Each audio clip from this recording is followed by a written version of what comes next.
রমজান মাসে সারাদিনে ক্লান্তি কাটাতে শরবত দারুণ কার্যকরী।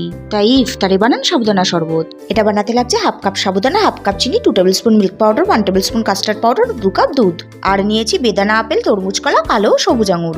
প্রথমে কড়াইতে 4 কাপ জল নিয়ে নিলাম। জল ফুটে উঠলে ধুয়ে রাখা সাবুটা দিয়ে দিলাম। এটাকে 8 থেকে 10 মিনিট ফুটিয়ে নেবো, যতক্ষণ না সাবুটা ট্রান্সপারেন্ট হয়ে যায়। দেখুন বন্ধুরা, সাবুটা সেদ্ধ হয়ে গেছে। এখন একটা কড়াইতে 2 কাপ ঘন দুধ নিয়ে ভালো করে ফুটিয়ে নেবো। দুধ ফুটে উঠেছে, এখন 1 কাপ চিনি দিয়ে দিলাম। চিনি গলে গেলে দিয়ে দেবো 2 টেবিল স্পুন মিল্ক পাউডার। এবার ভালোভাবে মিশিয়ে নিয়ে 2-3 মিনিট ফুটিয়ে নেবো।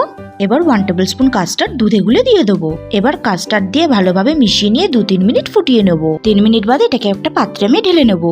এবার আমি এটাকে 30 মিনিট ফ্রিজে রেখে ঠান্ডা করে নেবো। ফিরে এলাম 30 মিনিট বাদে। কাস্টার্ডটা বসে গেছে। এবার আমি এর মধ্যে সাবুটা মিশিয়ে দেবো।